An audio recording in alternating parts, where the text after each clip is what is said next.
Okay चलो प्रतीक्षा, पहले हम लोग एग्जाम्पल से स्टार्ट करते हैं। चलो सर एक मिनट सर, एक क्या एग्जाम्पल तुम्हारा? डाउट है। अगर हम 3 अच्छा बताओ। माइनस 1/∞ का GIF लेंगे तो फिर क्या आएगा आंसर? जी 1/∞ नहीं बोल सकते तरुण। अगर तुम ऐसा बोलो कि यहाँ पर 1/n है एंड सपोज GIF है और यहाँ पे लिखा हुआ है limit n tends to infinity, तो ये आंसर 2 आएगा। One, look, you cannot use infinity directly. Huh?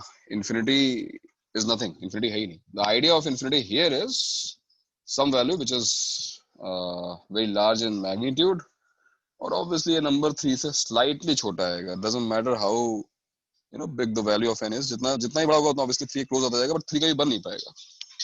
So there is a difference.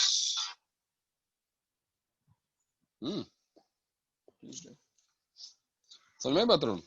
और यहीं पर अगर मैं तुम्हें, अब ये सब कैलकुलस के कॉन्सेप्ट्स हैं, अगर ये लिमिट में अंदर डाल दूं, limit n tends to infinity 3 minus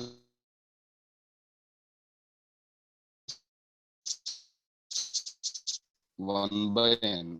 sir आपकी आवाज लैग हो रही है। सर आपकी आवाज लैग हेलो सर। अब आंसर 3 आएगा। सर आपकी आवाज नहीं आ रही। हेलो सर, आपका आवाज लैग हो रहा है। अब आंसर 3 आ जाएगा। बताएं। Hello sir. हेलो ये चीजें क्या है? सर आवाज लैग हो रही है। सर आवाज नहीं आ रही है।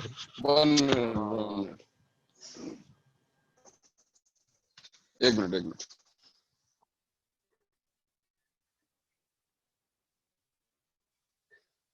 हेलो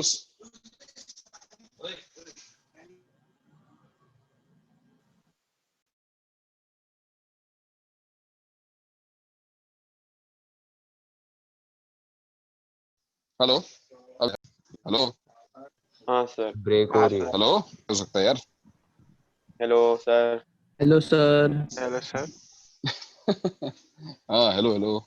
हाँ सर आ रही है। तो अरे यार, आ रही है सर। क्या हुआ?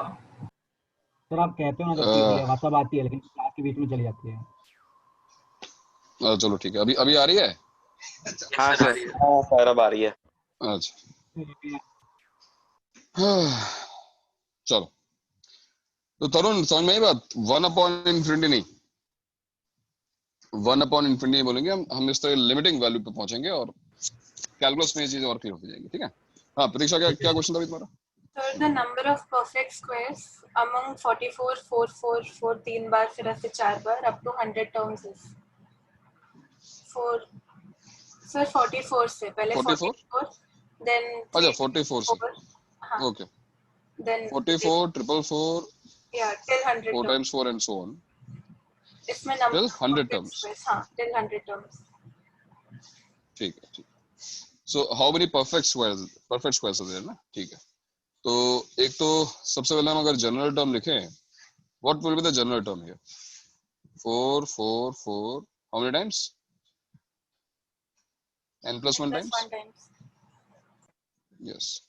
So Tn will be याद है इस तरह के क्वेश्चन हमने जब जीपी में सॉल्व किए थे सम निकालने के लिए? सपोज 4/9 बाहर निकाले। हाँ 4 कॉमन लिया, 9 से मल्टीप्लाई डिवाइड किया, Yes, sir, सर ऐसे टेस्ट में भी आया था। हाँ, so this will be 9 9 9 and so on to 9 n plus 1 times. Now what?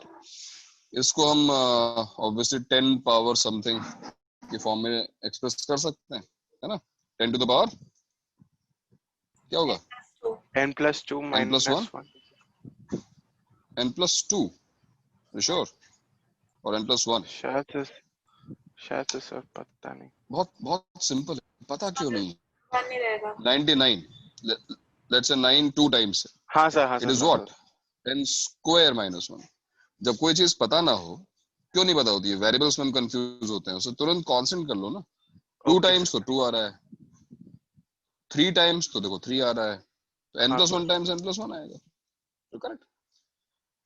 तो देखो ये हो गया, हम यहाँ पे पहुंच गए हैं, बट यहाँ तक पहुंचने के बाद अब हमको ये डिसाइड करना है कि क्या ये जो एक्सप्रेशन है वो कभी परफेक्ट स्क्वायर हो पाएगा। ये जो टर्म है, will it be a perfect square for any value of n, or for how many values of n this will become a perfect square। तो ये डिसाइड कैसे किया जाए? ऑब्वियसली हम completing the square method use कर सकते हैं यहाँ पर, सर हमें है ना? अंदर ही करना पड़ेगा क्योंकि 4/9 तो है ही। क्या चीज 4/9 परफेक्ट स्क्वायर? देखो उसमें 9 जो चीज है ना वो डिनोमिनेटर में, परफेक्ट स्क्वायर हाँ हमेशा सर, इंटीजर का डिनोमिनेटर स्क्वायर होता है। तो 4 को भले तुम कह सकते हो कि 4 is a perfect square already, but तुम्हें इस पूरी चीज को एनालाइज करना होगा। 4 तो ऑलरेडी परफेक्ट स्क्वायर है, ठीक है, इसको तुम्हें एनालाइज करना है। अब परफेक्ट स्क्वायर बनाने की कोशिश करनी है जबरदस्ती, है ना, कि परफेक्ट स्क्वायर बन जाए। तो यहाँ से जो काम शुरू होने वाला है वो थोड़ा हिडन ट्रायल तो नहीं कहूंगा मैं, लेकिन थोड़ा सा ब्रूट फोर्स टेक्निक होगी कि हम परफेक्ट स्क्वायर यहाँ पे फॉर्म करें। फॉर एग्जांपल इसको लिख दिया मैंने। तुम्हें इसमें सोल्यूशन में क्या समझ नहीं आया प्रतीक्षा? सर बस इसी के बाद का पार्ट था कि उसने 10 to the power n-1/9 लेके उसे परफेक्ट स्क्वायर प्रूव करना स्टार्ट किया। बीच में सर जैसे ही 3 वेरिएबल ले लिए तो मैं अड़ गई वहां पर। नहीं, तो जो परफेक्ट स्क्वायर जो उसने प्रूव किया है वहां पर, तो वो परफेक्ट स्क्वायर तुम्हें नहीं दिख रहा है, वो कैसे परफेक्ट स्क्वायर बन रहा है, या फिर मतलब कौन सी बात है जो मुझे समझा ही नहीं हुआ क्या नेक्स्ट स्टेप, मतलब पता नहीं मुझे लैंग्वेज नहीं समझा या क्या हुआ, मुझे नेक्स्ट स्टेप समझ में नहीं आया।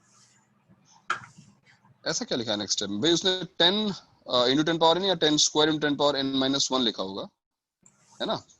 सर और उसने 10 to the power n-1 को 9 से डिविजिबल प्रूव किया। ठीक फिर है, उसके बाद बोला कि वो हमेशा ऑड परफेक्ट स्क्वायर होगा। नहीं फिर इसमें n, हाँ ठीक है आगे बढ़ो, ठीक है, फिर ओके। उसके बाद उसको 2n+1 का स्क्वायर एक्सप्रेस किया। एंड उसके बाद उसको जैसे 2n+1 का स्क्वायर था ना, तो n² + m को और एक वेरिएबल y ले लिया। फिर उसे 2 times y+1 एक्सप्रेस किया। फिर उसके बाद लिखा है कि 10 to the power n is 4m+2 which is equal to 2 times 2m+1, which is not true except when n is equal to 1, that is 2m+1 is an odd number। देखो basically इस type के जो questions होते हैं ना, अब उसमें ऐसे क्वेश्चंस में परफेक्ट स्क्वायर तुम्हें या तो बहुत रेयरली कहीं मिलेंगे, किसी सीरीज में एक मिल गया, या फिर नहीं मिलेगा। मतलब ऐसा नहीं होगा कि तुम्हें बहुत सारे परफेक्ट स्क्वायर मिलेंगे, बिकॉज तब वो नंबर थ्योरी का बहुत अच्छा क्वेश्चन बन जाएगा। तो यहाँ पर 10 power n+1 - 1 n से 9 से डिविजिबल है। इसको प्रूव करना खैर बहुत इजी है, लेकिन ये बहुत ऑब्वियस बात है, ये प्रूव हो जाएगा, बिकॉज 10 power n+1 - 1 को प्रूव नहीं करना अलग से 9 से डिविजिबल है। ऑलरेडी हमने जिस चीज को 10 power n+1 - 1 लिखा है, देखो वो 9 है n+1 टाइम्स, है ना? ऑब्वियसली वो 9 से डिविजिबल तो है ही। यस सर, वो सब समझा मुझे। तभी तुमने उसको 10 power n+1 - 1 लिखा है ना? तो 9 से 9 से वो चीज डिविजिबल तो है ही। अब इसके बाद का काम ये होगा कि हमको इसको परफेक्ट स्क्वायर बनाना है। इसको पूरा ये परफेक्ट स्क्वायर फॉर्म में कैसे एक्सप्रेस किया जाए। फॉर एग्जांपल इसको मैंने मान लिया 10 into 10 power n -1 divide by 9। अच्छा, इसको मैंने लिख दिया, जो 10 यहाँ पे लिखा हुआ है इसको मैंने 9+1 लिख दिया मान लो, तो एक 10 power n सेपरेट हो गया, और यहाँ पे क्या बन गया फिर 9n कैंसिल हो गया, 10 power n -1 on 9। ये सही है yes. भाई? 10 into 10 power n is 9 into 10 power n plus 10 power n, ठीक है ना इतना? ऑलराइट, अब ये जो 10 power n है, 10 power n, और ये जो 10 power n -1/9 है, तो 10 power n क्या लगता है परफेक्ट स्क्वायर होगा या नहीं होगा? Depends on the value of n। अगर n इवन हुआ तो होगा, n अगर ऑड हुआ तो नहीं होगा, राइट? Yes sir.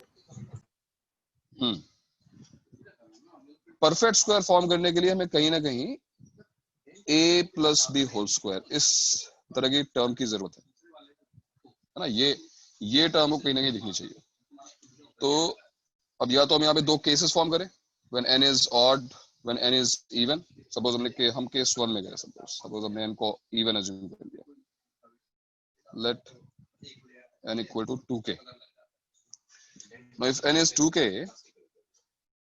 ये देखो 10 power 2k plus 10 power 2k minus 1 divided by 9. Now 2 square 10 power 2k और यहाँ देखो इसको हम लिख सकते हैं 10 power k minus 1 10 power k plus 1 upon 9. 10 power k minus 1 तो हो सकता है this is slightly different from जो उसका जो solution हो, बट ठीक है अगर तुम्हें समझ में आ गया तो बात तो सेम ही है. 10 power k minus 1 जो होगा वो 9 से divisible है कि नहीं? Yes. 10 power k minus 1 is divisible by 9. So this whole thing, इसको मैं कोई integer बोल सकता हूँ. Let's say this is I into 10 power k plus I. अब तुम देख रहे हैं हम क्या करने की कोशिश कर रहे हैं. यहाँ पर 10 power 2k लिखा हुआ है, यहाँ पे 10 power k लिखा हुआ है, तो we can complete a square. हम एक square complete कर सकते हैं. कैसा? 10 power k plus something का whole square ऐसा बना सकते हैं. Again this depends on the value of I. अब I कैसी वैल्यू होगी? I odd होगी या even होगी? I even होगा कि odd होगा? सर ऑड होगा ना, फिर ऑड होगा। Odd होगा। वो 1 I हमेशा odd रहेंगे। करेक्ट. I हमेशा odd होगा. परफेक्ट. तो हम यहाँ पे इसको I minus 1 लेना पड़ेगा. तो इस प्रोसीजर को आगे बढ़ाकर हो सकता है कि जो उसने सोल्यूशन दिया उसको मैच कर जाए. इससे बेटर क्या हो सकता है? इससे बेटर सोल्यूशन क्या होगा कि तुम डायरेक्टली इसको I स्क्वायर से इक्वेट कर दो. ऐसा 10 power n plus 1 minus 1 divided by 9 और अज्यूम कर लो कि ये कोई परफेक्ट स्क्वायर है और इस चीज को एनालाइज करने की कोशिश करो कि इज इट पॉसिबल क्या 10 power n plus 1 is equal to 9i square plus 1. Is this possible? क्या ये चीज पॉसिबल है? और उसको ऐसे देखते हैं 10 power n plus 1 minus 9i square is equal to 1. Is it possible? क्या ये चीज हो सकती है? और इसमें दो केसेस बनाते हैं. दो केसेस एक बार फिर. If n is odd, suppose n odd है तो n plus 1 क्या होगा? n plus 1 will be even है ना? हाँ तो n plus 1 by 2 का होल स्क्वायर माइनस 3i का whole square is equal to 1. अब यहाँ देखना 10 टू द पावर हमने n को ऑड अज्यूम किया है तो n plus 1 हमेशा इवन है. 10 power n plus 1 by 2 plus 3i and 10 to the power n plus 1 by 2 minus 3i is equal to 1. अब दो इंटीजर्स का प्रोडक्ट 1 है तो दो इंटीजर्स का प्रोडक्ट 1 कब हो सकता है? इंटीजर्स है दोनों, ऑब्वियसली दोनों 1 हो या तो दोनों 1 या दोनों -1 या दोनों -1 हो. Now do you think 10 power something लिखा हुआ है जहां पर n ऑब्वियसली n जो है वो 1 या उससे बड़ा है ना? ये जो i हम लिख रहे हैं वो इंटीजर भले ही होगा, i हम पॉजिटिव इंटीजर अज्यूम कर सकते हैं है ना? हाँ, स्क्वायर रूट है i स्क्वायर का. तो दो जो पॉजिटिव इंटीजर्स हैं उनका सम क्या 1 हो सकता है? Is it possible? नहीं सर। नहीं हो सकता ना. तो ये तो 1 कभी मान लो ये 1 बन जाए, ये वाला फैक्टर 1 बन सकता है सपोज किसी वैल्यू के लिए, बट दूसरा फैक्टर तो 1 कभी नहीं बन सकता ना. तो इसका मतलब ये हुआ कि इस केस में we will never get a perfect square. अब बताओ ये सॉल्यूशन समझ में आ रहा है प्रतीक्षा? ये बेटर है? यस सर समझ गए मैं। ऐसे इवन के समझा लिए ना? बना लेना। हाँ ऐसे ही दूसरा केस बनाओ इवन के लिए और आ जाएगा. ठीक है. हाँ, yes, तो कभी कभी हो सकता है इनके हाँ केसेस भी बोल सकते हैं ना, because 10 raised to n plus n minus n plus 1 minus 1 9 मतलब last term and first term पूरा 9 होगा ना, तो फिर वो डिवाइडेड बाय 9 होगा तो फिर से last term and first term 1 1 1 ऐसा होगा पूरा. तो वो कभी परफेक्ट स्क्वायर बन ही नहीं सकता है. क्यों ऐसा ऐसा कैसे? तुम्हें पता है ऑलरेडी ये फैक्ट है क्या कि अगर 1 मल्टीपल टाइम्स लिखा है तो it can not be a perfect square. Is it a fact? So like ऐसा स्क्वायर ही नहीं होगा. अरे बट ऐसा नहीं हो सकता. यू कैन नॉट से ना. एंड आई थिंक क्या एक है परफेक्ट स्क्वायर इसमें प्रतीक्षा? क्या है? एक्सेप्ट 1 आई थिंक कोई परफेक्ट स्क्वायर नहीं है सीरीज में. ऐसा कुछ है? सर जीरो ही है आंसर. एक भी Zero हाँ कोई परफेक्ट स्क्वायर नहीं. करेक्ट. लेकिन ये फैक्ट नहीं. देखो इसी चीज को हम प्रूव कर रहे हैं. मैं ऐसा नहीं कह सकता कि हाँ हमको पता है ऑलरेडी कि ये परफेक्ट स्क्वायर कभी नहीं मिलेगा इस सीरीज में, है ना? तो यही चीज तो हम प्रूव करने की कोशिश कर रहे हैं इन दो केसेस की हेल्प से, है ना? चलो आगे बढ़ते हैं. अब आ जाओ अपने आर्काइव्स पे. जेई आर्काइव्स पर. JEE archives. कल का पेपर कैसा लगा भाई? सर इजी था बट थोड़ा छूट गया, और सर मेरे से एक दो ऑप्शन गलत मार्क हो गए, जैसे डी की जगह सी मार्क हो गया गलती से। देखो मैं बताऊं, कल का पेपर नंबर ऑफ क्वेश्चंस भी कम थे, लेवल भी था इजी, और तुमने जो किया है सीक्वेंस एंड सीरीज के पेपर में, वो मुझे तो सेटिस्फैक्टरी नहीं लगा भाई। तुम्हारा जो परफॉर्मेंस है पूरी क्लास का अगर एवरेज आउट करूं मैं, आई एम नॉट सेटिस्फाइड। तो कहीं ना कहीं कुछ प्रॉब्लम है। मतलब most of you are around 50% marks, which is not bad. मतलब अब गुड भी नहीं है, वो नॉट बैड वाले जो जोन में आ गए हो तुम, ठीक है। तो उसको इम्प्रूव करो यार, क्योंकि पेपर डिफिकल्ट बिल्कुल नहीं था। तो कहीं कुछ अगर है, स्पेशली स्टेट लेवल करने के बाद, स्टेट आर्काइव्स करने के बाद, तो थोड़ा कॉन्फिडेंट फील करना चाहिए। और ये ऐसा पेपर मेन लेवल का ही था यार, वो मेन से भी थोड़ा इजी नंबर वाला नहीं देखा, वो जो क्वेश्चन 11 में आया। हाँ सर, वो व्हाट्सएप पे करेक्शन नहीं देखा। हाँ सर मैंने भी नहीं हर बार मैं बोलता हूँ कि अगर करेक्शन आएगा, जैसे मान लो क्लास में करेक्शंस कराए जाते हैं, तो ऑफलाइन चल नहीं रहा, ऑनलाइन मोड में करेक्शंस कैसे होंगे? सबको कॉल तो करेंगे नहीं। तो हर पेपर में क्यों व्हाट्सएप पर एक्टिव रहो। और कई लोग पूछते भी है कि भाई इस क्वेश्चन में डाउट है, तो उस पर रिप्लाई आता है, तो उस पर थोड़ा एक्टिव रहने को बुराई थोड़ी ना है। व्हाट्सएप ओपन रखा करो। बट चलो वो एक दो क्वेश्चंस की बात है, वही दो क्वेश्चन छूट गए। नहीं जब तक ऑनलाइन एग्जाम चल रहा हो व्हाट्सएप पे देखते रहो, क्योंकि यार करेक्शंस का हमेशा स्कोप रहता है उसमें। हो सकता है एक दो प्रिंटिंग मिस्टेक्स हो जाएं, कुछ एरर्स हो जाएं, टाइपिंग मिस्टेक्स हो जाएं, तो व्हाट्सएप पे एक्टिव रहो पेरेंट्स को। हाँ मतलब किसी भी तरीके से, मतलब वो कम्युनिकेशन जो हो रहा है उसमें मतलब कोई गैप नहीं होना चाहिए। तुम्हें पता होना चाहिए कुछ आया है, कोई टेक्स्ट आया उस पर उस टाइम पर, है ना। मतलब कल के पेपर में 80 में कितना आने चाहिए थे? मतलब अगर भाई कल के पेपर में कम से कम 60-70% मार्क्स आने चाहिए। मतलब 80 की बात करूँ तो 50 प्लस तो होना ही चाहिए था कल के पेपर में। जिन लोगों के 50 से कम है, मैं नहीं कह रहा हूँ कि बुरा, 40 के आसपास कई लोगों के मार्क्स हैं, लेकिन वो थोड़े कम है। और कुछ लोगों ने अच्छा इस तरीके से किया है कि अटेम्प्ट कम किए हैं, उनके जो है एक्यूरेसी बहुत अच्छी है। अटेम्प्ट कम करने के बाद भी सारे सही है। कुछ लोगों ने बहुत सारे अटेम्प्ट कर लिए उनके। जब सबमिट किया था तो मुझे 52 दिखा सारे लेकिन अटेम्प्ट के रिपोर्ट दो में गलत गए 48 सर। दिखाया है। हाँ सर, जितने अटेम्प्ट किए उसमें 2 ही गलत हुए। अच्छा, क्या हुआ? 48 दिखा रहा है?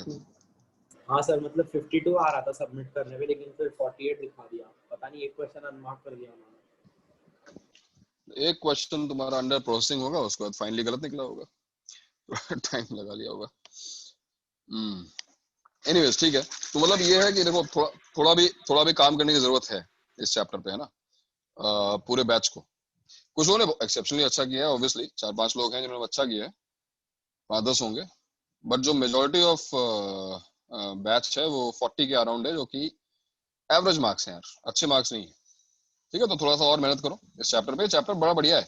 लास्ट का पार्ट थोड़ा सा ट्रिकी जरूर हो जाता है टेलीस्कोपिंग पे आते आते, लेकिन उसके पहले का जो पार्ट है फॉर्मूला बेस्ड है यार, सिंपल मैथ्स है, सिंपल अलजेब्रा है। तो मेरे ख्याल से you can easily score 60-70% marks in.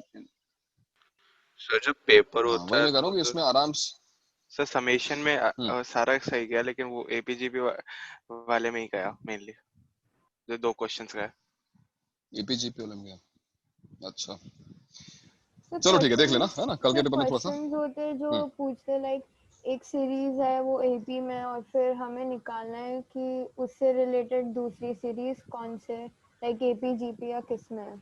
तो सर उसमें थोड़ा डिफिकल्टी आ रही है, वो कैसे करें? सर वो क्वेश्चन जिसमें ऐसे क्वाड्रेटिक दी होती है और मतलब बहुत सारे वेरिएबल्स डाल देते हैं क्वेश्चंस में क्या होता है, कभी कभी मिल जाता है तो आराम से हो जाता है, नहीं तो लेकिन अगर नहीं मिल रहा होता है तो प्रॉब्लम हो जाती है यार। देखो अब उसके एग्जांपल्स, अच्छा लास्ट क्लास में भी एक ऐसा एग्जांपल डिस्कस हुआ था जिसमें हमने, याद है वो सॉरी हमने जो है वो ट्रिक्स यूज की थी, multiply by this, divide by this, add subtract. तो अगर उन ट्रिक्स से तुम डायरेक्टली पहुंच जा रहे हो तो बहुत अच्छी बात है। अदरवाइज एक और तरीका है एग्जाम के लिए, हालांकि मैं रिकमेंड तो नहीं करता हूँ, वैल्यू सब्स्टिट्यूट करना। वैल्यू सब्स्टिट्यूट करना एक तरीका हो सकता है। बाकी तो यार देखो, जितनी मेहनत तुम्हें करनी होती है सबको करनी, मतलब वहां पर कोई एकदम डायरेक्टली आंसर निकालना वो तो मुश्किल काम है। डायरेक्टली आंसर निकालना तो मुश्किल काम है। तो मेरे ख्याल से अगर थोड़ा टाइम लग भी रहा है क्वेश्चन सॉल्व करने में, तो कोई बुराई नहीं है, कर लो। ठीक है, अगर थोड़ा टाइम लगता है तो लगा लो, तुम यही करो ना कि क्वेश्चन सॉल्व हो जाएगा बट टाइम लगेगा, तो कोई बात नहीं, एक दो क्वेश्चन तो ऐसे होंगे ही, लेकिन उस टाइम में कॉम्पनसेट करो, कुछ एक इजी क्वेश्चन आते हैं उनको जल्दी सॉल्व कर लो। हमेशा एग्जाम में क्वेश्चंस जो होते हैं वो ऐसे होंगे, कुछ क्वेश्चंस में ज्यादा टाइम लग रहा है, कुछ क्वेश्चंस में कम टाइम लग रहा है, कुछ देखे हुए क्वेश्चंस आ जाते हैं, तो एवरेज जो है ना हर क्वेश्चन का बन जाता है अपने आप मैथ्स के सेक्शन में। तो थोड़ा सा टाइम, ट्रिक्स जो है वो बता दो कि हाँ फिर वो एग्जाम में काम ना करे, हो सकता है फिर तुम जो है बुरा फील करो कि बताया गया था बट ये तो ट्रिक ही काम नहीं कर रही। भाई जो ट्रिक्स है वैल्यू सब्स्टिट्यूशन वाली, वो तब तक काम करेगी जब तक क्वेश्चन आंसर तुम्हारा एन पे डिपेंडेंट है। अब पता चला क्वेश्चन एन पे डिपेंडेंट है ही नहीं, मैंने पूछ लिया, क्वेश्चन ने पूछ लिया कि find the sum of 10 terms, या फिर कुछ और ऐसा आ गया जहाँ पे डेटा दिया हुआ है फिक्स्ड, तो वहां पे तुम्हारी ट्रिक्स फेल हो जाएंगी सारी की सारी। तो बेटर यही है कि जो है ढंग से पढ़ा जाए, और टाइम जिस क्वेश्चन को जितना देना है वो तो लगेगा, उसमें बहुत ज्यादा कुछ नहीं किया जा सकता, ठीक है। दूसरे क्वेश्चन जो इजी है उसमें टाइम को थोड़ा सेव करने की कोशिश करो। चलो फिलहाल जे आर्काइव्स हम लोग डिस्कस करते हैं। सर इस बार जो लाइक ऑप्शंस थे उसमें लाइक मोस्टली प्लस माइनस का ही डिफरेंस था, तो जो मेरे गलत होते हैं क्वेश्चंस उनको मैं टेस्ट के वापस अटेम्प्ट किया तो वही आंसर आ रहा है सर जो मेरा नहीं टेस्ट बेटा, में प्लस प्लस माइनस की मिस्टेक तो कैजुअल, तुम कहीं कैजुअल हो रहे हो, एक सिली मिस्टेक कर रहे हो, नहीं सर, बट वो तो तुम्हें अवॉइड एग्जाम करनी के बाद पड़ेगी। सर मैंने और 3-4 टाइम्स ट्राई किया सर, वही आंसर आ रहा है सर जो एग्जाम के वक्त आया था, वो गलत आ रहा है सर वही। तो तुम्हें डाउट हो रहा है कि आंसर गलत दिया हुआ है, उसको हम डिस्कस कर लेंगे अभी पेपर का जो डाउट होगा, ठीक तो है। सही, बट मेरे को लग रहा है सर, बट मैं बहुत बार ट्राई किया सेम आंसर ही आ रहा है। सेकंड क्वेश्चन में अब एन ये तो क्यूब बहुत कमाल की +1 बात है कि तुम करेक्ट था। सेम मिस्टेक तुम जो है बार बार कर रहे हो, ये बहुत कमाल की बात है, तो उसको तो डिस्कस करना पड़ेगा बैठकर एक बार। यस सर, तो डिस्कस करते हैं उसको। लास्ट में वो एक दो क्वेश्चन चलो खैर, अपने जल्दी से जे आर्काइव्स वाले डाउट्स क्लियर करो भाई। जे आर्काइव्स क्वेश्चन स्टार्ट करो। कितने क्वेश्चन है जे आर्काइव्स में, मेन आर्काइव्स में? 35 तो हो गए 35 35 प्लस मेन 3 में। न्यूमेरिकल 35 + 3 न्यूमेरिकल्स 38 है। अच्छा, तो 1 to 10 मेन का, no doubts.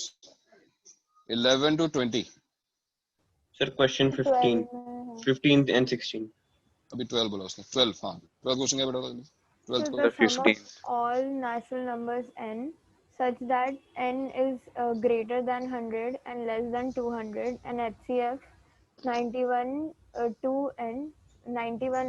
is greater than 1. समझा नहीं मुझे क्या, sum of natural numbers, sum of all natural numbers. Sir हाँ हेलो HCF आवाज आ रही है मेरी? हाँ सर आ रही है। HCF of 91 and n is greater than 1. अच्छा, HCF of n and 91 is, अब इस एक इंफॉर्मेशन से वो तुम्हें क्या बताने की कोशिश कर रहा है बताओ? सर HCF 91 का of मल्टीपल है। yes, that implies n is 91k, 91 का ही मल्टीपल 13 और 7 के जो भी फैक्टर्स हैं 100 से हाँ ऊपर। सर मैंने भी वही किया। हाँ मैंने अच्छा हाँ सर मैंने भी वही किया। 19 अच्छा 91 प्राइम नहीं है, 7 के सॉरी मल्टीपल्स ले सॉरी, लेंगे हाँ ना। ये भी सही है, I thought 91 is prime, 91 prime नहीं है, तो 7 भाई HCF मतलब ये को प्राइम नहीं है। को प्राइम नंबर याद है? को प्राइम नंबर्स किसको बोलते हैं? को प्राइम नंबर्स जिनका HCF 1 होता है, जिनका HCF 1 होता है। तो ये को प्राइम नहीं है, इसमें जो है जो कॉमन फैक्टर्स हैं वो ग्रेटर देन 1 है, तो यस 7 यानी या तो 7 का मल्टीपल होगा या फिर 13 का मल्टीपल होगा, ऐसा बोल सकते हैं, या फिर दोनों का मल्टीपल हो सकता है, ठीक है। तो 7k और 13k ऐसा मान सकते हैं। और क्या बोला फिर उसने आगे? So n is greater than 100 or less than 200. n is greater than 100 and less than 200, ठीक है आगे? So sir, n is sum of all natural numbers और n find करना है। Sum of all natural numbers? हाँ sir sum of from all 1 to n. अच्छा numbers n हाँ sum of n natural मतलब ऐसा sum of n first n natural numbers. Sir n ही sum of all natural numbers है n I capital think. n है क्या? Sir जो नहीं वैल्यूज स्मॉल n को सेटिस्फाई करे उनका सम निकालना. मुझे तो तो मैं फिर से पढ़ूँ क्वेश्चन. नहीं मुझे बताओ सर कि ये एक्चुअली एनी सम है. हाँ सर n ही सम है ना. n जो सम है वो sum of first n natural numbers दिया हुआ है. नहीं सर सम ऑफ ऑल नहीं नेचुरल फर्स्ट ऑल कितने नेचुरल नेचुरल नंबर है n वो की वैल्यूज का sum of all natural question में नंबर तो है. लिखा हुआ है अच्छा sum of sum all of natural numbers these type of fine यार ये बिना देखे जो है ना क्लियर नहीं होता है. तो n जो है n या तो 7 के टाइप का नंबर है या फिर 13 के टाइप का नंबर है. यानी ये क्वेश्चन कुछ और नहीं है. क्वेश्चन ये है कि n जो है 7 से डिविजिबल है या फिर 13 से डिविजिबल है और 100 से 200 के बीच में है. So find the sum of all these numbers, है ना. तो मुझे बताओ सबसे पहले 7 से डिविजिबल नंबर्स होंगे 100 से जस्ट नंबर क्या होगा जो 7 से डिविजिबल होगा? 105. 105 हाँ फिर 112 एंड सो ऑन टू. इस सीरीज में देखो 7 से डिविजिबल नंबर हम क्यों ले रहे हैं? बिकॉज 91 और इस नंबर का HCF 1 से बड़ा है ना. और लास्ट नंबर क्या होगा भाई? लास्ट नंबर क्या होगा? 196 करेक्ट. सिमिलरली 13 के लिए चलते हैं. 13 के लिए क्या होगा बताओ? First number 104 104 117 and so on to. Last number क्या होगा? 195 करेक्ट. बट याद है ये नंबर्स 7 के टाइप के हैं, ये नंबर्स 13 के टाइप के हैं. वी आर ट्राइंग माइनस करना पड़ेगा उस नंबर को जो इन दोनों लिस्ट में कॉमन होगा. अब इन दोनों लिस्ट में कॉमन नंबर कौन सा होगा? जो 7 से भी डिविजिबल है 13 से भी डिविजिबल है. हाँ तो वो 91 का मल्टीपल होगा विच इज 182. तो बस देखो ये एक एपी है, ये एक एपी है. इसका सम निकालो, उस पर 182 सबट्रैक्ट करो और आ जाएगा आंसर. ओके. सर 11th वाले में डाउट है. 11th यस 11th क्वेश्चन क्या बताओ? if the sum of first 15 terms of the series 3/4 का क्यूब 3/4 क्यूब 3/2 का क्यूब प्लस 9/4 का cube plus 3 cube okay and so plus 15/4 का क्यूब. हाँ 15/4 is 225k. then the value of k is sum of first 15 terms पूछा है ना वो. तो क्या तुम आइडेंटिफाई कर पाए कि सीरीज में क्या स्पेशल है? आइडेंटिफाई किया तुमने कुछ? सर शायद पे वेटिंग रूम में. वेटिंग रूम में तो सुनना है. डाउट्स कितने कम लोगों आते हैं सरप्राइजिंगली. हाँ भाई तो तुम क्या आइडेंटिफाई कर पाए इसमें कुछ स्पेशल हो रहा है यहाँ पर? अगर इसमें जो जिसमें डिनोमिनेटर 2 है सर उसमें अंदर का जो है वो मल्टीप्लाई कर देंगे 2 सो न्यूमरेटर सारे एपी में आ जाएंगे सर. अभी भी एपी में ही है सर. अभी भी अंदर 0.75 की एपी है क्यूब के अंदर. सो हम 0.75 क्यूब बाहर निकालेंगे तो 1 क्यूब नेचुरल नंबर की क्यूब की एक सीरीज बनेगी. 3/4 3/2 9/4 इन सभी को तुम देखो ध्यान से. बिल्कुल सही कह रहा है वो. अगर तुम 3/4 ऐड करोगे 3/4 में तो देखो ये हो जाएगा तुम्हारा 3/2. 3/2 में हमने 3/4 ऐड किया तो 9/4. 9/4 में 3/4 ऐड किया तो 12/4. 12/4 में 3/4 ऐड किया तो 15/4. तो सबसे पहला काम जो होता है वो होता है किसी भी सीरीज की जनरल टर्म निकालना. और जनरल टर्म निकालने का तरीका ऑब्जर्वेशन बेस्ड है मोस्टली देखा जाए तो. अदरवाइज हमारे पास वो मेथड और डिफरेंस है लेकिन बहुत लेंथी है तो पता है. तो कोशिश करना कि हम ऑब्जर्व कर पाए. और ये ऑब्जर्वेशन बहुत आसान है भाई. या तो एपी बनेगी या जीपी बनेगी या फिर एजीपी हो सकता है. तो सबसे पहला काम ये करो कि जो क्यूब्स के अंदर टर्म लिखी है बिकॉज हमने आइडेंटिफाई कर लिया कि वो एपी फॉर्म कर रही है तो एपी की जनरल टर्म का यूज करो है ना. लेट्स राइट टी एन क्या होगा भाई, AP के जनरल टर्म का फॉर्मूला क्या होता है, A is 3/4 plus n-1 into D. D क्या है, D is also 3/4 and whole power 3. ये क्यूब जो है ऑब्जर्वेशन है, इस टर्म का क्यूब है ना, तो क्या आ जाएगा सॉल्व करने के बाद। हाँ सर अगर इसमें वो जैसे बोल रही थी सारे डिनोमिनेटर को 4 कर दिया, मतलब सारे डिनोमिनेटर को 4 कर दिया, ठीक है। हाँ, तो उसके बाद सीधा 1/64 बाहर लेके अंदर वो n क्यूब का फॉर्म बना सकते हैं। बिल्कुल बिल्कुल वही एग्जैक्टली वही चीज यहाँ पे हो रही है, बिल्कुल वो भी सही है, वो भी सही है। बट मैं इसलिए कह रहा हूँ कि आगे कभी कुछ क्वेश्चंस आते हैं और ये काम नहीं हो पाएगा, तुमने सबको 4 कर दिया, ये तो इजी हो गया। तो हमेशा ध्यान देना कि क्यूब्स के अंदर जो टर्म्स लिखी हैं वो स्पेशल है कि नहीं, बिकॉज उसके क्यूब करने से हमें कोई दिक्कत नहीं होगी, हमें सिग्मा अप्लाई किया और आंसर आ जाएगा। ये कंपैरेटिवली इजी क्वेश्चन है जहां पर डायरेक्टली आंसर आ रहा है, सिग्मा n क्यूब हमारा डायरेक्ट आंसर, देखो ना 27/64 इंटू सिग्मा n क्यूब ही तो हुआ। तो तुम लोग जो कर रहे थे 4 तुमने या 4 तुमने बाहर निकाल लिया, 1/64 बाहर आ गया, तो उसके बाद तुम्हारा 3 क्यूब भी बाहर आएगा, है ना। हाँ तो 1 cube plus 2 cube plus 3 cube वही तो बचेगा, और देखो वही सिग्मा n क्यूब यहाँ पे लिखा हुआ है, और सिग्मा n क्यूब सबको पता ही है। सो 27/64 और सिग्मा n क्यूब क्या होता है, n into n plus 1/2 का होल स्क्वायर, और ये उसने दिया हुआ है सॉरी कितने टर्म्स का, 15 टर्म्स का निकालना है, तो n को यहाँ पे 15 डाल दो, n इक्वल्स टू 15 और आंसर निकाल लो, ठीक है ना। तो सिग्मा अप्लाई करना सबको आता है, बहुत आसान काम है। जहां पे थोड़ी बहुत डिफिकल्टी फेस करोगे वो है जनरल टर्म लिखने में, और जनरल टर्म लिखना इजी हो जाएगा अगर तुम ध्यान समझो इस बात को कि क्यूब्स तो हमारा ऑब्जर्वेशन है, बहुत इजी ऑब्जर्वेशन है, क्यूब हो रहा है, अंदर जो लिखा हुआ है उसको ऑब्जर्व करना है, एपी है, जीपी है, एजीपी है, या there is something special in this, वो चीज हमको ऑब्जर्व करके लिखनी पड़ेगी, ठीक है। तो तुमने जो मेथड पहले बताया वो भी सही था, उससे आंसर नहीं आ रहा था क्या तुम्हारा।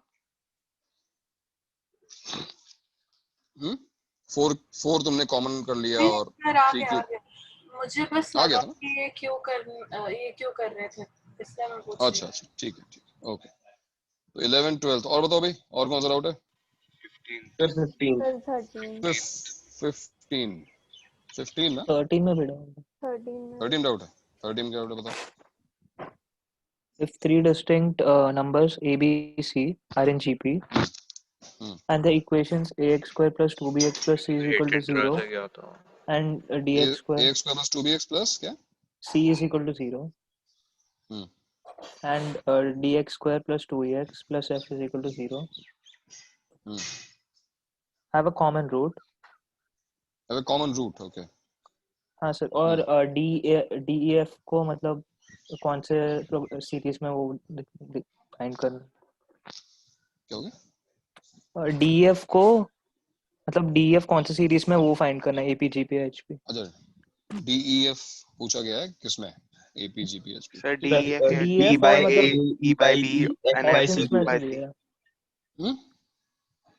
सर या तो पूछे कि DEF AP या GP में, या D by A, E by B और F by C are in GP। ठीक है जो भी, मतलब कुल मिलाकर हमको रिलेशन तो पता ही है ना, कॉमन रूट का रिलेशन सबको याद है भाई, कॉमन रूट याद है, क्वाड्रेटिक में पढ़ा था। हाँ सर। तो हाँ तो क्या रिलेशन था ये, A1C2 याद है, AF minus DC। Sir directly दोनों रूट कॉमन हो जाएगा सर, फर्स्ट इक्वेशन का डिस्क्रिमिनेंट 0 है, 4b स्क्वायर माइनस 4ac।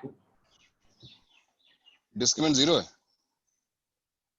तो फिर दोनों रूट कॉमन क्यों माइनस 4ac और ac is b हाँ स्क्वायर। चलो ठीक है, तो फिर दोनों रूट कॉमन क्यों हो जाएगा भाई, मान लो इसकी रूट अल्फा अल्फा दोनों रूट सेम है ना, तो उसने तो एक कॉमन रूट बोला है ना, इसकी रूट अल्फा बीटा नहीं हो सकती।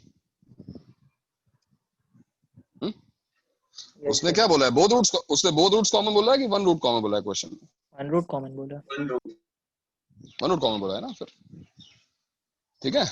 अच्छा ऑब्जर्वेशन तुम्हारा सही बात है, डिस्क्रिमिनेंट का 0 हो रहा है, बट एक बार कंडीशन लेके चलते हैं ना, क्या आएगा बताओ, 2AE माइनस BD इंटू ये 4 हो गया एक्चुअली, और यहाँ पे क्या आएगा BF minus CE, A1C2 minus A2C1 whole square equal to A1B2 minus A2B1 into B1C2 minus B2C1। याद है, याद होगा, यस सर। नहीं याद है? यस सर याद है। अब जो तुम वो ऑप्शन बोल रहे थे मुझे बताओ कौन क्या था वो? D by A ऐसा कुछ था ना? D by A sir D by A, E by B and F by C are in GP और AP। तो उसके पहले ये चीज ऑब्जर्व करो कि B ABC GP में है, ABC आर इन GP, तो इसका मतलब जहां भी B लिखा हुआ है उसको हम AR लिख सकते हैं, जहां भी C लिखा हुआ है उसको हम AR स्क्वायर लिख सकते हैं। ऐसा लिखने का बेनिफिट क्या होगा? B square equal to AC से हो सकता है कि अलजेब्रिक कैलकुलेशन डिफिकल्ट हो जाए, जिस रिजल्ट तक तुम पहुंचना चाहते हो ये बेटर मेथड है। तो एक बार डाल दो, चलो AF माइनस 3 के 2 वेरिएबल्स ही हो जाएंगे। हाँ, AF माइनस क्या आ जाएगा भाई? AD R square is equal to 4 क्या जाएगा? AE माइनस ADR और क्या आएगा? ARF, B को AR डाल दिया, minus AR square E। Sir whole square रहेगा लेफ्ट साइड में। Whole square left hand side में, करेक्ट। तो यहाँ पे देखो A स्क्वायर कॉमन निकला और ये हो गया F minus ADR square is equal to 4। यहाँ पे क्या कॉमन निकल रहा है? एक A यहाँ पे कॉमन निकल रहा है और एक A यहाँ होगा ना सर? DR स्क्वायर होगा ना, आप A बाहर निकाल चुके हैं। ठीक ठीक ठीक, ADR square. So A square E minus DR और यहाँ पर हमने एक R भी कॉमन निकाल लिया, इनफैक्ट R भी कॉमन निकल सकता है, तो AR हमने कॉमन निकाला, क्या बचेगा यहाँ पर? F माइनस RE, सही है? A स्क्वायर कैंसिल हो गया, होल स्क्वायर। बताओ अभी, यहाँ तो समझ में आ ही रहा है। हाँ सर, यहाँ तक किया था, उसके बाद नहीं हुआ। यहाँ तक किया था, हाँ उसके बाद सर। नहीं हुआ। इसके बाद F square plus D square R power 4 minus 2F DR square, open कर लो बस, सिंपली ओपन कर लो। ये क्या है? 4R, इसको मल्टीप्लाई करो, मल्टीप्लाई करो। EF प्लस क्या होगा? ये DER स्क्वायर, DER स्क्वायर होगा ना, माइनस माइनस क्या होगा? FDR DFR, हाँ, और minus RE square, RE square, सही है। तो कुछ टर्म्स क्या सिंप्लीफाई हो रही हैं यहाँ पर? F square DR square whole square, इसको देखो 2F DR square, 2F DR square कहीं दिख रहा है तुमको? मतलब F DR स्क्वायर कहीं दिख रहा है? ये देखो 4R और DFR जब मल्टीप्लाई करोगे तो क्या बन जाएगा? ये क्या बन जाएगा? 4 DFR square minus 4 DF square, DFR square. तो ये देखो इधर आएगा तो प्लस हो जाएगा, हाँ, अभी वो प्लस 2F DR स्क्वायर हो गया। अंडरस्टूड? याद समझ में आई बात? Yes sir. अच्छा, इसके बाद और क्या बचा हमारे पास? 4 EFR और क्या है? 4 DER क्यूब और क्या है? Minus 4 R square E square, एक टर्म गया। तो सभी टर्म्स को हम सेम साइड ले आते हैं। मान लो F square DR square whole square और देखो एक और परफेक्ट स्क्वायर है ये वाला, प्लस 2RE का होल स्क्वायर प्लस 2F। अब तुम समझ आ रहा है कहाँ बढ़ रहे हैं? Minus 4 EFR minus 4 DER cube is equal to 0। ये जो एक्सप्रेशन है इसको देख के क्या समझ में आ रहा है? सर A माइनस B का whole square is equal to B equal to आ जाएगा। A square plus B square plus C square plus 2AB minus 2BC minus 2CA लिखा होगा, उसको ध्यान से देखो। 2F DR स्क्वायर, यहाँ देखो 4 DER क्यूब और इन दोनों को देखो तो 4FRE लिखा हुआ है वहां पर। माइनस कौन सी टर्म होगी भाई? माइनस कौन सी टर्म होने वाली है? लास्ट वाली 2RE वाली है कि नहीं भाई? इनमें नेगेटिव है ना? हाँ सर। सो क्या होगा ये? This is F plus DR square minus 2RE का whole square is equal to 0। तो ये कंप्लीटिंग द स्क्वायर वाली चीज है ना, वो अलजेब्रिक कैलकुलेशन सबसे लेंथी काम यही होता है। अगर तुम ये नहीं दिखा तो तुम स्टक हो जाओगे, क्योंकि इसके बाद तो अब कुछ करना ही नहीं, अब तो खत्म हो गया काम। f plus D R square is equal to 2re लिखा हुआ है है ना। अब तुम्हें जिस तरीके से ऑप्शंस हैं उन ऑप्शंस को, जैसे फॉर एग्जांपल तुमने क्या बोला था, दूसरा ऑप्शन क्या बोला था, f by a क्या था वो, d by a, e by b and f by c are in AP और GP। e by क्या b और f by ar square, f by ar square. तो इस टाइप की टर्म्स लाने की कोशिश करो, है ना c। हाँ, तो इसको ऐसा करो कि ar स्क्वायर से नहीं या फिर r स्क्वायर से मान लो डिवाइड कर दिया, divide by r square, divide by r square, divide by r square. मैंने r स्क्वायर से डिवाइड क्यों किया तुम्हें समझ में आ रहा होगा, या कहो कि हमने ar स्क्वायर से डिवाइड कर दिया, मान लो चलो ar स्क्वायर से। तो what is f by ar square, f by c। यहाँ देखो r स्क्वायर कैंसिल हो गया, d by a, और यहाँ पे एक r कैंसिल हो गया, तो ये हो गया क्या हो गया ये 2e by b, e by b, and this suggests you what, that they are in b AP. by a, e by b, f by c are in AP। Fine. तो ये जो पूरा सोल्यूशन था, इसमें मेरे ख्याल से बहुत मजा तो नहीं आया होगा कि बहुत सारी कैलकुलेशन हो गई, बट स्टिल यहाँ पर अगर जो हमने कंप्लीटिंग द स्क्वायर किया है, इतनी मेहनत तुमने की है जो, अगर तुम ये काम नहीं कर पाए तो फिर तुम स्टक हो जाओगे यहाँ पर। अगर तुम रह गए बाई चांस तो फिर उसके आगे बढ़ नहीं पाओगे, इसलिए इन चीजों को तुम्हें नोटिस करना पड़ेगा। तो एक ऑल्टरनेट सोल्यूशन क्या बन सकता है, तो जैसा देखो उसने बताया था, ऑब्जर्व किया था सर, कोई तो वेटिंग रूम है सर। मैंने ar स्क्वायर एज्यूम किया एंड फिर उसको फर्स्ट इक्वेशन में डाल दिया सर। नहीं, जरूरत नहीं है, क्योंकि यहाँ पर terms b square equal to ac देने का मतलब है, जैसे उसने कहा था कि देखो इक्वल रूट्स हैं x की वैल्यू निकाल के उससे सीधा अगले इक्वेशन में सब्स्टिट्यूट। बिल्कुल यस सर, मैंने वही किया। उस यहाँ पर जो अल्फा हमने अज्यूम किया है ना, ये जो अल्फा है उसकी वैल्यू बहुत आराम से निकल सकती है, क्योंकि कॉमन रूट्स रूट्स जो है वो इक्वल है। तो अगर तुम इस क्वाड्रेटिक को सॉल्व करो, अगर तुमने इसको सॉल्व किया ax square plus 2bx plus c equal to 0, और तुमको ऑलरेडी पता है कि इसकी रूट्स अल्फा अल्फा है, सो ऑब्वियस सी बात है कि sum of roots alpha plus alpha is minus 2b by a, और यहाँ से देखो अल्फा की वैल्यू आ जाएगी minus b by a। Alpha is equal to minus b by a, है कि नहीं। माइनस b by a का मतलब क्या हुआ, अगर abc gp में है तो it is minus r, alpha is minus r, common ratio उसका r अज्यूम कर लो, और इसका मतलब ये हुआ कि जो कॉमन रूट है वो माइनस r है, तो माइनस r जो है वो इस क्वाड्रेटिक को सेटिस्फाई करेगा। डाल दो इसमें, तो क्या जाएगा भाई, d इंटू माइनस r का whole square plus 2e into minus r plus f is equal to 0। और यहां से वही रिलेशन जो तुमने इतनी मेहनत के बाद निकाला है वो बहुत इजीली निकल सकता है। बट पहला सोल्यूशन मैंने इसलिए दिया क्योंकि नॉर्मली लोगों की अप्रोच, जिन लोगों ने फॉर्मूला याद किया है, वो ऐसी ही रहती है, डायरेक्टली कंडीशन निकाली और उससे आंसर निकालने की कोशिश की। नीचे वाला भी किया था, बट मतलब उसके आगे कैसे प्रोसीड करूं वो नहीं समझा। अरे हो तो चुका है, देखो ना, ये 2er हो गया, अब इन सबको एक बार फिर ar स्क्वायर से डिवाइड कर दो। हाँ सर, वही डिवाइड नहीं करना, मतलब मैंने सोचा नहीं। हाँ, क्योंकि तुम्हें ऑप्शन देखने पड़ेंगे ना। देखो ना, ये d by a बन गया, ये f by c बन गया, और ये r कैंसिल हो गया, 2e by b बन गया। हाँ सर। एडवांटेज ये है कि कैलकुलेशन हमने बहुत ज्यादा रिड्यूस कर दी है ना।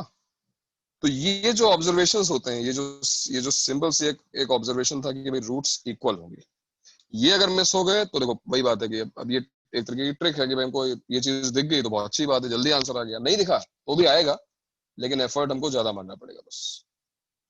खैर, तो इस टाइप के क्वेश्चन में जो तुम्हें दिक्कत आ रही है, तुम समझा ये जो क्वेश्चन था इसमें दिक्कत क्यों आ रही थी, बिकॉज हमने एक सिंपल सा ऑब्जर्वेशन मिस कर दिया कि जो है रूट्स यहाँ पे इक्वल है, हम वो रूट्स बड़े आराम से हम निकाल सकते हैं। We can find the root in any quadratic, if you can find the root, उससे बेटर कुछ नहीं हो सकता है। तो first attempt should be to find the root. अगर वो रूट बहुत इजीली निकल रही है, अगर वो नहीं मिल रही है, then go for sum of roots, product of roots, और एनी रिलेशन अमंग कोएफिशिएंट्स। वो सारी चीजें बाद में यूज होती हैं, but your first approach should be to find the roots. पहला फोकस उस पे होना चाहिए।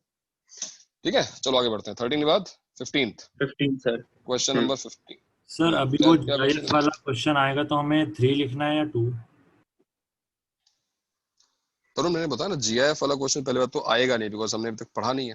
दूसरी बात, अगर वो आएगा तो लिमिट्स उस पर लगी होंगी, है ना, लिमिटिंग वैल्यू। अब उसमें तुम्हें कैसा क्वेश्चन GIF का, तुम्हें बताओ ना मुझे, क्वेश्चन एग्जैक्टली क्या है? कोई क्वेश्चन है GIF? सम निकालना था और वो सम इनफिनिट टर्म्स का निकालना था और फिर सिंपलीफाई करके उसका GIF चाहिए था। तो मुझे व्हाट्सएप करना, मैं देखता हूँ उसको क्या क्या क्वेश्चन है तुम्हारा, ठीक है? फिर मैं बताता हूँ उसके अकॉर्डिंग। अभी मैं इन जनरल कमेंट नहीं कर सकता, लिमिट अंदर है बाहर है, वो चीज देखनी पड़ेगी।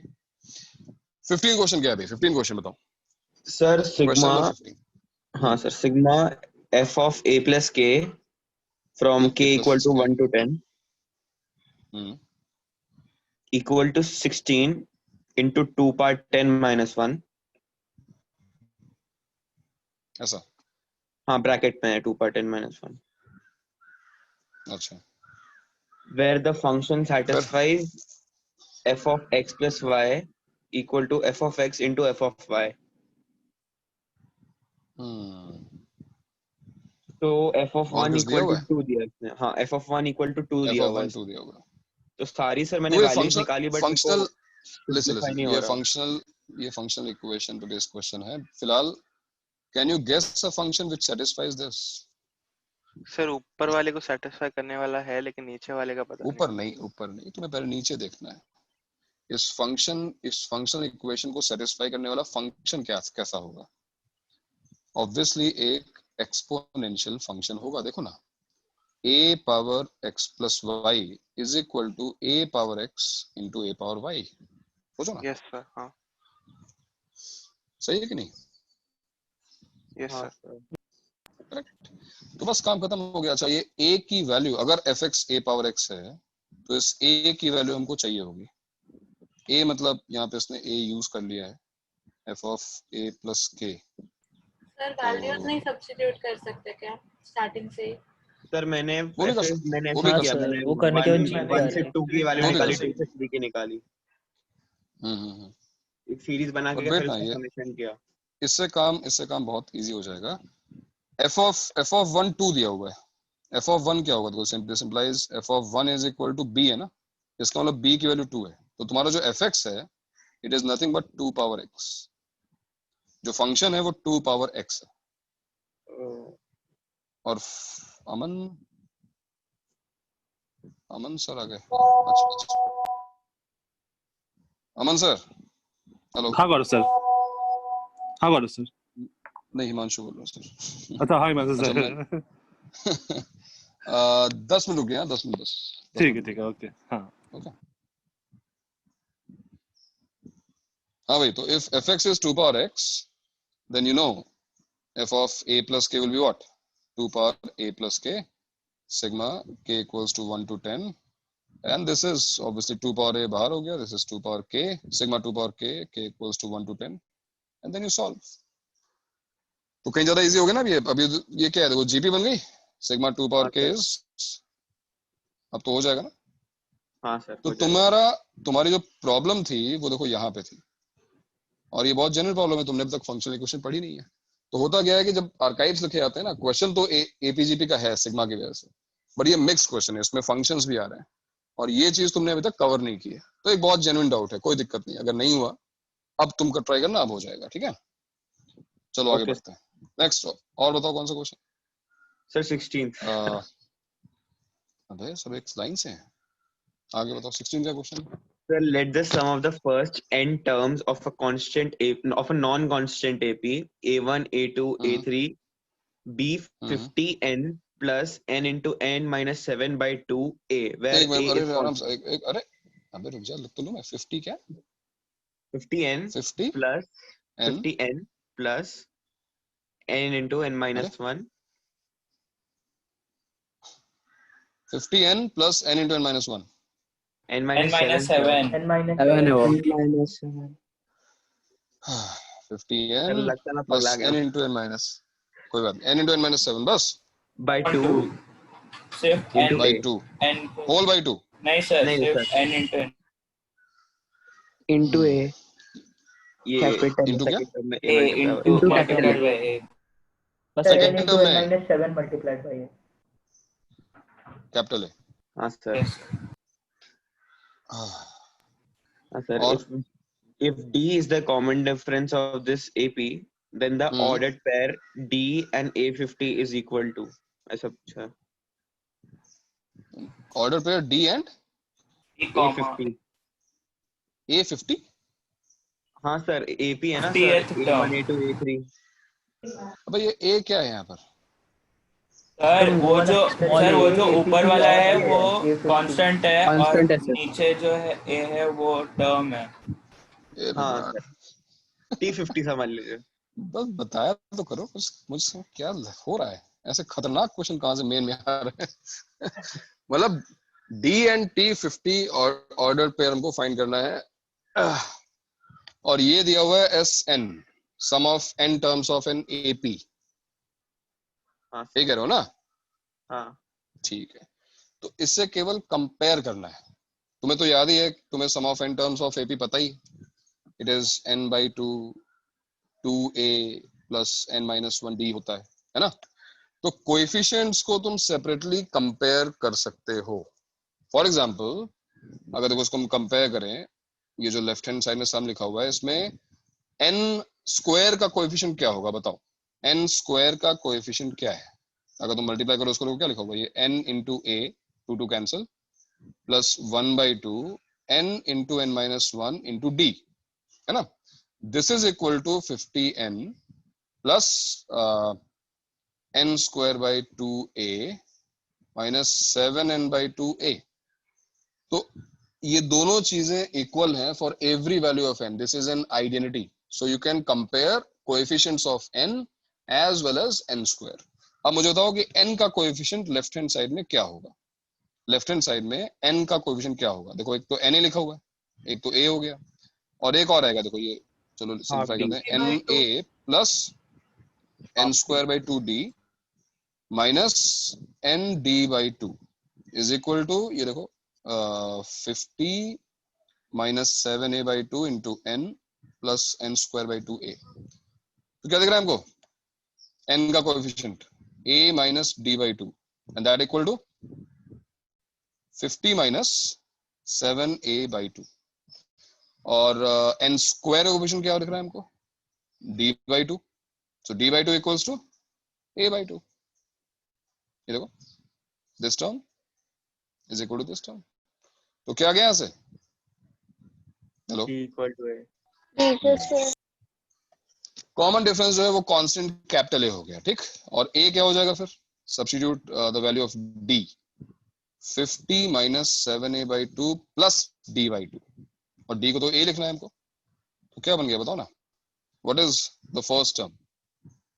50 माइनस क्या हो जाएगा ये? 3a। तो ये हो गई तुम्हारी फर्स्ट टर्म, और ये हो गया कॉमन डिफरेंस। अब उसने क्या पूछा है क्वेश्चन में? Order pair of D and 50th D and A50। How many ordered pairs are possible? नहीं sir, the ordered pair। Ordered pair। हाँ तो ठीक है, मतलब तुम्हें T50 निकालना है, तो मतलब D तो A आ ही गया है, T50 तो निकाल ही लोगे। T50 क्या होगा? A प्लस 49D, ये रख देना यहाँ पर। क्या हो जाएगा? 50 माइनस 3A प्लस 49A, है ना? निकल गया। ओके, ठीक है। 16। और बताओ नेक्स्ट। 18 next question. 18 तो मैच नहीं हो रहा आंसर। एक सेकंड ऊपर स्क्रॉल कीजिए ना। हाँ, सो यहाँ पे आप बिना कंपेयर किए भी S2 माइनस S1 करके निकाल सकते हो ना? S2 माइनस SN माइनस 1 करो तो TN निकल जाएगा। SN माइनस 1 से TN निकल जाएगा, बट तुम्हें कॉमन डिफरेंस कैसे मिलेगा उससे? अब अगर n की वैल्यू इस फर्स्ट टर्म मतलब S1 हाँ करेक्ट, तो हाँ ये ठीक है करेक्ट। हाँ S1 निकाल लो और S2 निकाल लो और उससे फर्स्ट टर्म मिल जाएगी, फिर वो भी कर सकते हैं, वो भी। हाँ सर, मैं भी वही किया, बहुत लेंथी हो जाता है। हाँ वो हाँ, उसमें बहुत सारी कैलकुलेशन नहीं पड़ेगी, और मेरे ख्याल से ये बेटर है। सीधा कंपेयर करो, आंसर निकाल दो। ठीक, ओके। 18th क्वेश्चन क्या उठा भाई? 18th question. The sum of the series 1 plus 2 into 3 plus 3 into 5 plus 4 into 7 up to 11th term. Sir इसमें मतलब स्टार्टिंग 1 ही लिखा हुआ है, 1 into 1 मतलब ना। हाँ हाँ इसमें तुम जनरल टर्म नहीं लिख पा रहे हो। नहीं सर लिख ये दिया देखो ना, बट आंसर मैच नहीं कर रहा मेरा। अच्छा जनरल टर्म में क्या लिखी? n 2n into square minus n। हाँ मतलब n into 2n minus 1 ये लिखा हुआ तुमने? Yes sir. तो tn is 2n square minus n और sn सिग्मा हो गया, sigma 2n square minus sigma n, so this is 2 times n into n plus 1 into 2n plus 1 by 6 minus n into n plus 1 by 2 और क्या common निकल गया इसमें? n into n plus 1 by 6 हमने common निकाल लिया, तो 4n plus 2 minus क्या आएगा 3। सर आगे में वैल्यू पुट ही करनी है। हाँ सर बट मतलब मैच नहीं कर रहा मेरा। नहीं क्या क्या पूछ रहा है? Sum of how many terms? 11 terms. 11 तो 11 डाल दो, 11 12 कितना 43 by 6। क्या मैच नहीं कर रहा? अभी मेरा मैच कर रहा है नहीं कर रहा है मुझे नहीं पता, कैलकुलेशन सही है? कितना जगह? 946 सर मुझे 924 आया पता नहीं। अरे अब तुम हाँ सर समझ गया, मैं समझ गया। तो कुछ कैलकुलेशन मिस्टेक। अब देखो यहाँ पर अगर उसने n टर्म्स का सम पूछा होता तो हम बड़े आराम से n को 1 रखकर n को 2 रखकर ऑप्शंस को चेक कर लेते हैं, लेकिन उसने स्मार्टली क्या किया, उसने नहीं हमको जो है 11 टर्म्स का सम बताओ, तो वहां पे वो ट्रिक्स हमारी फेल हो जाएंगी, तुम्हें सम निकालना ही पड़ेगा। बात समझ में आ रही है? सीक्वेंस एंड सीरीज क्वेश्चन में अगर n टर्म्स का सम पूछा जाएगा तो हमारे पास वो ऑप्शन है n को 1 डाल दो 2 डाल दो और ऑप्शन चेक कर लो, लेकिन अब वो होना बंद हो गया, वो स्मार्ट हो गए, तो वो 10 टर्म्स का सम 20 टर्म्स का सम ऐसा पूछते हैं, डेटा देते हैं वहां पर फिक्स्ड। ठीक है ना, चलो आगे बढ़ो। 21 to 30 सर 23 में डाउट है। 23 बताओ सर क्वेश्चन है late a1 a2 a3 be in AP with a6 is equal to 2 then the common difference of this AP which maximizes the product of a1 a4 and a5 is। Okay देखो 6 term 2 दी हुई, तो a plus 5 भी 2 दिया हुआ है, जो product वो बोल रहा है वो है a1 a4 a5, यानी a4 क्या होगा a plus 3d और a5 क्या होगा a plus 4d, है ना। तो इस प्रोडक्ट को हमको मैक्सिमाइज करना है। अब यहाँ पे तुम क्या कर सकते हो, तुम यहाँ से ये जो रिलेशन दिया हुआ है उसमें से उठाकर a की वैल्यू सब्स्टिट्यूट कर सकते हो या d की वैल्यू सब्स्टिट्यूट कर सकते हो, कोई भी एक वैल्यू सब्स्टिट्यूट कर सकते हो। तो किसकी वैल्यू सब्स्टिट्यूट करना बेटर होगा? आई थिंक a को सब्स्टिट्यूट कर लेते हैं, है ना। क्या जगह पे 2 माइनस ओके तुमने कैसे किया? मैंने MGM इनइक्वालिटी यूज की उसमें। टर्म्स पॉजिटिव दी हुई है क्या? टर्म्स पॉजिटिव दी हुई है तो फिर कैसे यूज कर लिया MGM? Okay sir AMGM use करने के लिए पहली कंडीशन क्या है? सबसे पहली कंडीशन है all terms must be positive, है ना।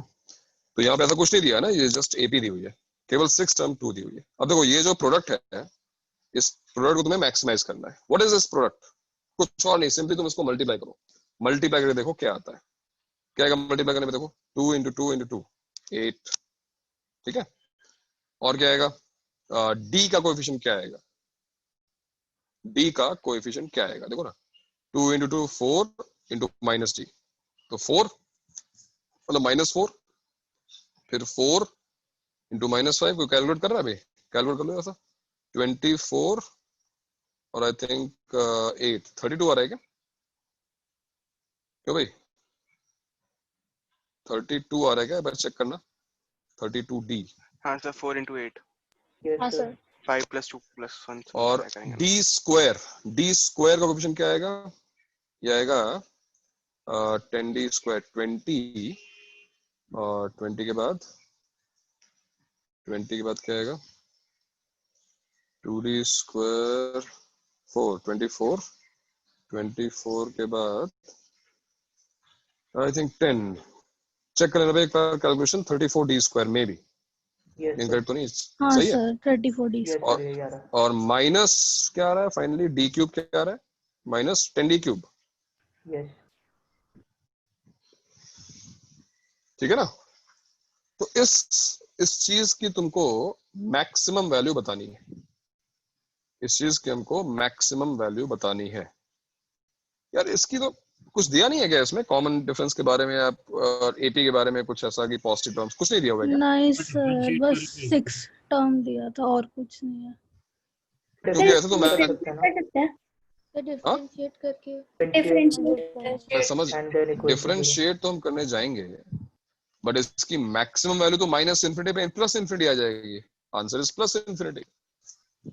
अगर हम डी को एक नेगेटिव वैल्यू दे दें, जो कि बहुत कुछ दिया है, इंक्रीजिंग एपी कुछ तो दिया होगा, कुछ भी लिखा हुआ है। नहीं सर, नहीं है कुछ। मुझे एक बार फिर से रीड आउट करो पूरा पूरा का पूरा क्वेश्चन एक बार फिर से। Let A1, A2, A3 be an AP with A6 is equal to 2, then the common difference of this AP which maximizes the product, वो 3 दिया है बस, और कुछ नहीं। गलत है, क्वेश्चन ही गलत है ये क्वेश्चन ही गलत है। बिकॉज क्वेश्चन क्या कहता है, मतलब इसका आंसर तो प्लस इन्फिनिटी होगा, बिकॉज एक क्यूबिक जो एक्सप्रेशन होता है ना, उसकी मैक्सिमम वैल्यू प्लस इन्फिनिटी और मिनिमम वैल्यू माइनस इन्फिनिटी होती है। अब जो तुम डिफरेंशिएट करते हो, देखो जब तुम डिफरेंशिएट करते हो, जैसे ये या मैंने डी लिख दिया, सपोज वो x है, सपोज इसको x मान लो, p इज इक्वल टू, तुम सर डबल डिफरेंशिएट करेंगे उसका लिए फिर भी, हाँ है ना सर, फिर वो तब भी वो डी डिपेंडेंट रहेगा। dp by dx, हाँ dp by dx क्या होगा, -32 plus 68x minus 30x square, और इसको तुम इक्वल टू 0 करोगे, रूट निकालोगे, जो भी होगा। बट ये सब कुछ जो तुम्हें देगा, थोड़ी बहुत अगर तुम्हें कैलकुलस या थोड़ा बहुत तुम्हें ग्राफ तो एटलीस्ट पता ही है।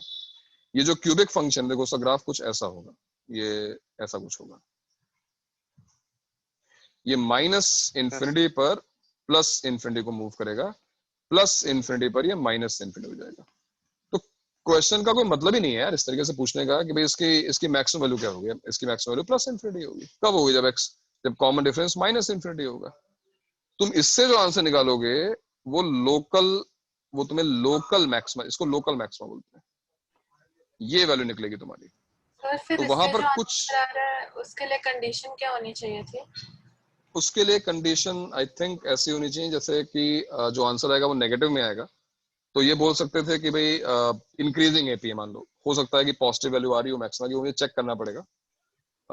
एक्स स्क्वायर, हाँ पॉजिटिव आ रहा है, तो अगर ये बोलते कि एपी इंक्रीजिंग है यानी कॉमन डिफरेंस पॉजिटिव है, अगर ऐसा कुछ बोल दिया होता तो फिर माइनस इन्फिनिटी आंसर हो नहीं सकता, कोई नेगेटिव वैल्यू आंसर हो नहीं सकती। फिर हम इसको हम जो है फैक्टराइज करते, इसके रूट्स निकालते और फिर हमारा आंसर सही हो सकता था। तो एक कंडीशन और यहाँ पे देनी चाहिए थी। अब देखो मेन का भी क्वेश्चन गलत हो गया। मुझे याद आ रहा है शायद ऐसा कुछ डिस्कशन हो चुका है पहले भी। तो कब का है, किस ईयर का क्वेश्चन है ये? 2019 सर, 2019 यस सर। हाँ सर, लास्ट ईयर आया था, तो गलत दिया हुआ है। बट उसकी जो भावनाएं हैं वो ये है कि आप इसको डिफरेंशिएट करिए और यहाँ से जो रूट्स आएंगे उनको चेक करिए किस पे मैक्सिमम आ रही है। देखो इसकी रूट्स क्या होती हैं, एक मिनिमा वाली होती है और एक मैक्सिमा वाली होती है। तो तुम मैक्सिमा वाली रूट जो है डबल डिफरेंशिएट करके, कैलकुलस बेस्ड क्वेश्चन है बेसिकली है, और वो निकालो। सर जेईई में बोनस मिलता है क्या, मतलब अटेम्प्ट करने पे, या सबको मिलता है? ये सबको मिलता है, बोनस सबको मिलता है, अटेम्प्ट करो या ना करो बोनस सबको मिलता है। ओके, और बताओ भाई नेक्स्ट। अरे मन सर वेट कर रहे हैं। कितने डाउट बचे तुम्हारे? सर थोड़े बहुत हैं सर, एडवांस के भी हैं। हम लोग मेन एटलीस्ट हम लोग खत्म कर ले, एडवांस वाले जल्दी बताओ। और कौन सा? 28 बताओ। The greatest positive integer k for which 49 power k plus 1 is a factor of the sum 49 power 125 plus 49 power 124 and so on to 49 square plus 49 plus 1. So 49 power k plus 1 should be a factor of this. ऐसा लिखा है। इस सम का उसका, हाँ इसका सम क्या होगा सर? वो 49 पावर k plus 1। मतलब मैं लिखा भी हूँ फिर भी करेक्शन नहीं करा रहा है। हेलो, करेक्शन करा दी कर। हाँ सम क्या होगा इसका? अरे कहाँ चला गया? 49 power 126 minus 1/48. शाबाश। 49 पावर 126 माइनस उनको फैक्टराइज कर सकते हैं क्या? 49 power इसको 63 minus 1 into 49 power 63. 126 is 53 into 2 है ना? a square minus b square लगा दो तो क्या हो गया ये? 49 पावर 53 प्लस 1 63 क्या 126 था? सॉरी हाँ यार आज तो कमाल ही चल रहा है सब कुछ। 63 प्लस 1 अरे यार होने दो यार। चलो बताओ अभी बाद में देखेंगे इसको। अब बताओ क्या समझ में आ रहा है यहाँ पे देखकर? 49 पावर 63 माइनस 1 अब आया वेटिंग रूम में।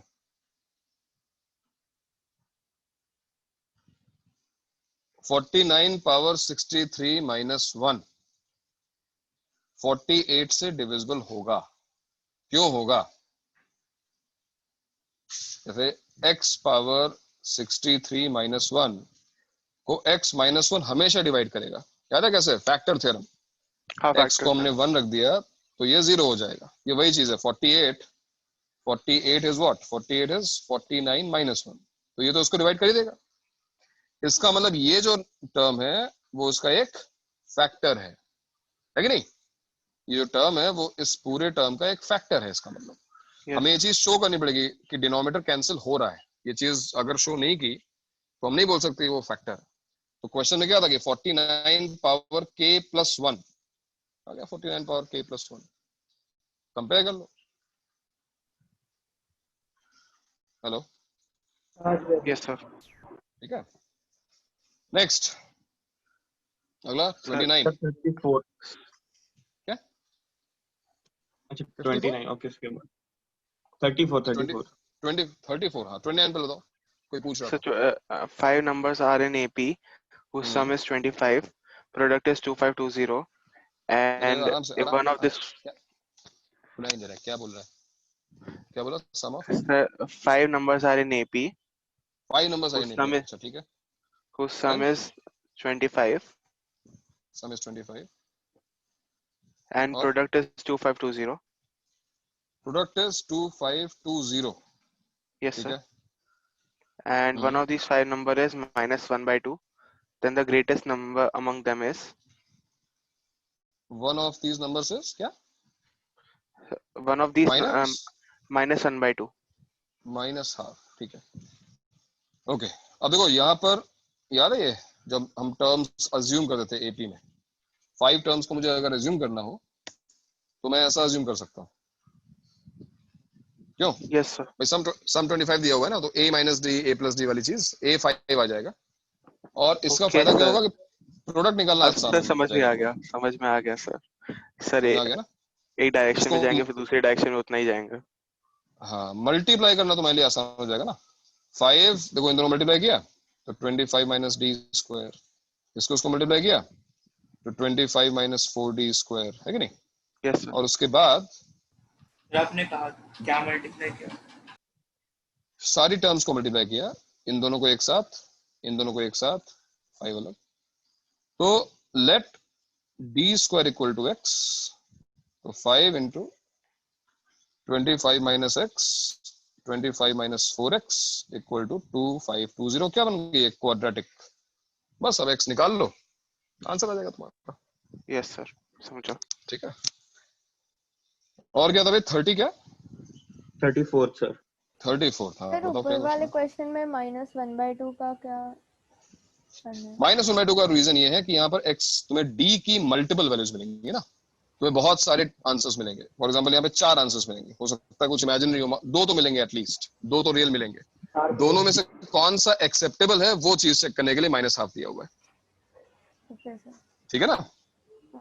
उसको वेरीफाई करने के लिए कौन सा ऑप्शन सही मतलब d की मान लो वैल्यू कुछ आ गई मान लो d की वैल्यू आ गई 3/2 तो 3/2 डालने पर क्या कोई टर्म माइनस हाफ बन रही है? ये चेक करो। नहीं बन रही है तो फिर 3/2 इज नॉट एक्सेप्टेबल फिर कुछ और चेक करो। ऐसा है तो वेरीफाई करने के लिए। 34th क्वेश्चन क्या है अभी?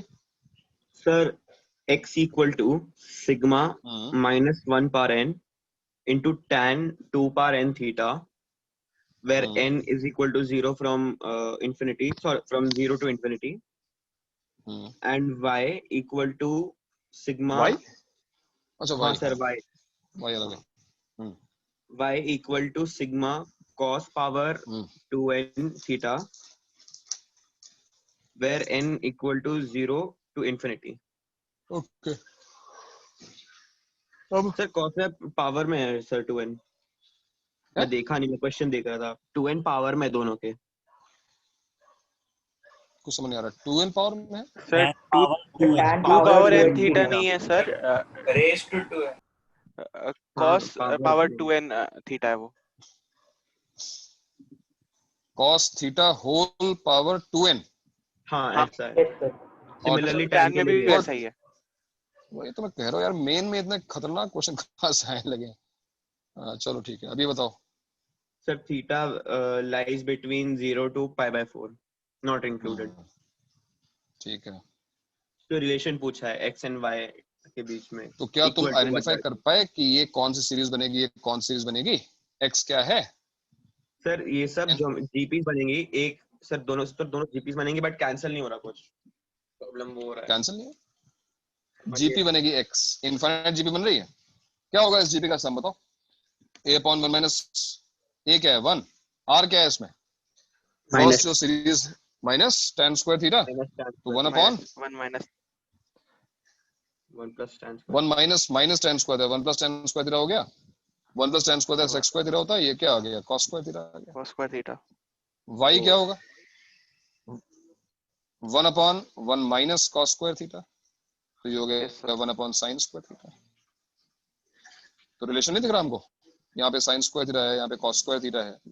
इसका मतलब है sin square theta is 1 by y. sin square theta is 1 upon y और cos square theta is x.